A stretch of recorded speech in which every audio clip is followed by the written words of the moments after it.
Okay, this is JDS Sports Talks video, and this one is a very different one than I would normally do. This one is like a pre-match thing for the Minaur versus Nadal. I just thought I had something I wanted to say about it. So, in recent games with Minaur, he has, I don't think I'm saying his name right, but I'm not going to say Demon, because I don't really like that nickname, it just annoys me a little bit. But anyway, if you notice some of the stats in his recent games, especially the last one against,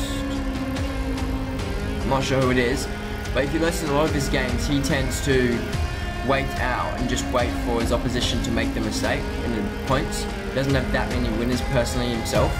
I feel later today when he plays, I hope this will be up before the game actually starts, but when he plays,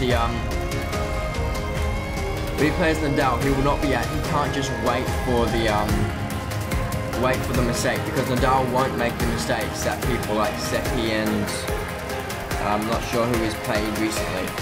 I'm climbing up here, but he can't just wait for that mistake like he did against Seppi and all these other players, because Nadal just won't make the mistakes. He'll need to be more aggressive.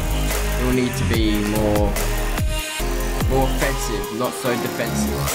Because if he just sits back and waits for the mistakes from Nadal, he won't get them and he will lose the game. Lose games, major games, big points.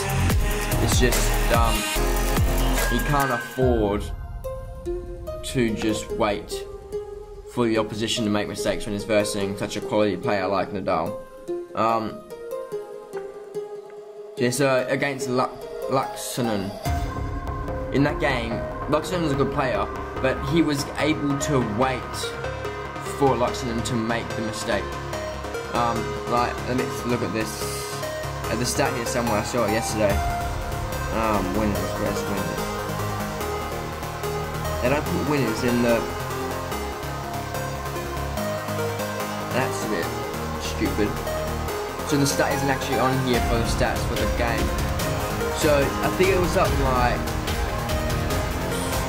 It was a high percentage of his points won were not from...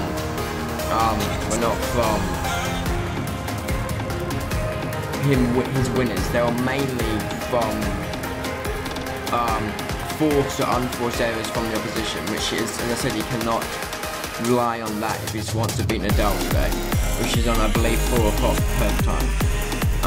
So that would be 1 o'clock, I believe. No, 1 o'clock, talked away. That would be